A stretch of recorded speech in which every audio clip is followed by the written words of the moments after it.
Welcome to Arlington National Cemetery's Tomb of the Unknown Soldier Centennial Commemoration Lecture Series. My name is Allison Finkelstein, and I serve as Arlington's senior historian. In this episode, our featured expert is Mr. Stephen Van Hoven, Arlington National Cemetery's Chief of Horticulture. Mr. Van Hoven has worked at Arlington for almost 16 years, first as the cemetery's urban forester and then as Chief of Horticulture since 2011. His interests are in cemetery landscape design and the landscape history of Arlington National Cemetery. He is an International Society of Arboriculture board-certified Master Arborist and holds degrees in history, plant sciences, and forest resources. In his episode, titled The Memorial Amphitheater and Tomb of the Unknown Soldier, Landscape and Grounds, he will explore how these sites have evolved over the past century. He will discuss the landscape and plants that augment these iconic memorials, located at the heart of America's most sacred shrine.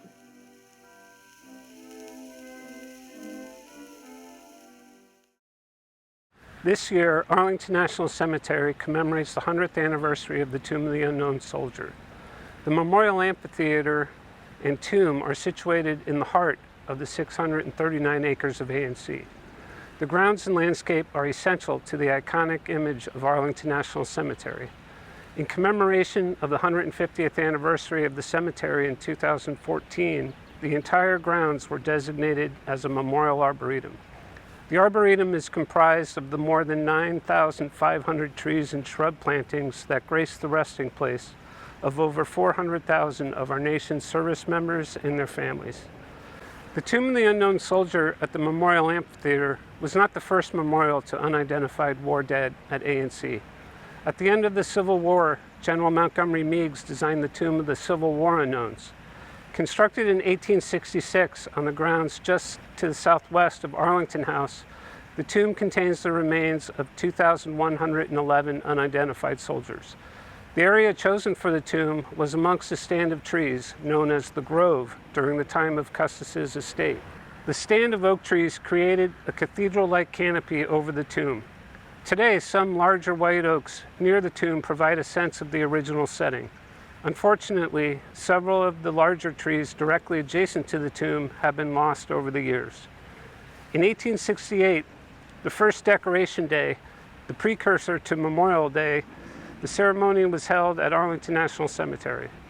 The event soon became extremely popular, and it was decided that a venue to accommodate the large crowds was needed. Meigs designed and oversaw construction of an amphitheater situated directly adjacent to the Tomb of the Civil War Unknowns. Again, the setting was amongst several large oak trees of the former grove, probably for the practical reason of providing shade for the 5,000 people that the amphitheater was designed to hold, but also for the monumental feel of the large trees. The amphitheater also features a colonnade covered with wisteria and grapevines. In the decades following the Civil War, the landscape took on added commemorative significance. In 1870, Frederick Law Olmsted recommended to Meigs that the national cemeteries be kept simple, dignified, and tranquil. He wrote, "A sacred grove, sacredness and protection being expressed in the enclosing wall and in the perfect tranquility of the trees within."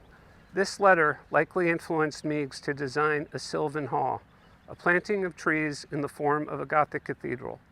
The Sylvan Hall was laid out with maple trees and was located in what is now Section 14 of ANC, a literal representation of the sacred grove concept. By the 1900s, it was clear that the original amphitheater was too small, and a more significant and monumental structure should be constructed as a soldier's memorial within Arlington National Cemetery, which by this time had become the country's premier national cemetery. After several years of design and debate, the location for the new amphitheater was chosen, and the cornerstone laid in 1915.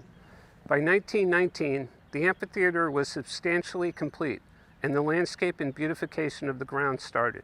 While the old amphitheater fit into the existing English-style landscape, the new amphitheater and the surrounding grounds took on a much more formal design, influenced by the Beaux-Arts and City Beautiful movements. The landscape design for the amphitheater was originally kept very simple. The Commission of Fine Arts emphasized that the color, tone, and texture of material should be of simple nature, harmonizing with the native growth and the general planting of the cemetery.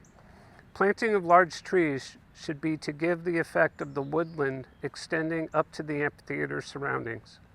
The Commission also emphasized that the plantings should show quiet restraint and dignity.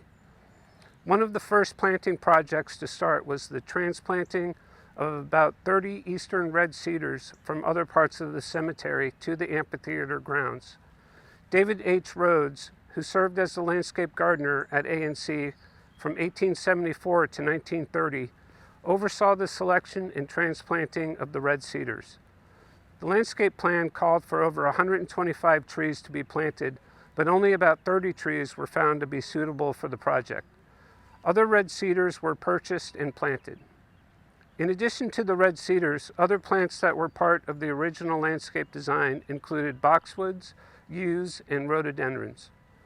When construction was finished, the approximately 40 acres surrounding the amphitheater was wide open, so trees such as oaks, elms, Norway maples, hemlocks, and Douglas firs were planted in groves. Today, remnants of these original groves or clusters of trees can be found on the eastern side of the amphitheater. Just to the north and south of the ceremonial mall, 2 groves of eastern hemlocks still stand. On the north and south side of the amphitheater, there are surviving examples of American elms. To the south, in what is now Section 35, there are several large red and pin oaks, including the Virginia State co-champion pin oak. Inspired by France and England's entombment of an unknown soldier from World War I in 1920, the United States Congress passed a resolution to lay to rest an unknown soldier from the battlefields of France at Arlington National Cemetery in 1921. The site selected for the tomb was on the east terrace of the newly constructed amphitheater. On November 11, 1921, the unknown soldier was laid to rest. With the addition of the tomb of the unknown soldier, the Memorial Amphitheater became the symbolic as well as physical center of the cemetery. The original tomb was a very simple marble top. Because the tomb was an addition to the original design, access to the tomb did not easily accommodate large crowds. Plans were begun for a more permanent tomb and for redesigning the approach and landscape. The architect Lorimer Rich was hired to design the approach and setting for the tomb. He created a paved plaza on the east terrace between the tomb and the Memorial Amphitheater. East of this terrace, a tapered mall lined by a border of trees crossed the proposed Cemetery Road, what is today Roosevelt Drive. The intent was to create an atmosphere of quiet and repose, dignity and calm. The most prominent new feature was the clipped 22-foot-high American beech hedge on either side of the main approach from Roosevelt Drive to the monumental steps. This aerial hedge, planted in 1931, created a dramatic formal element as the main approach to the tomb. According to a newspaper account, the hedge was the largest of its type in the United States, measuring 100 yards long, 22 feet tall, and 18 feet deep. In the 1980s, the trees were replaced with little leaf lindens, which were maintained as a hedge in the same manner that Rich had envisioned. In 2018, after several of the trees in the hedges had declined, the linden trees were replaced.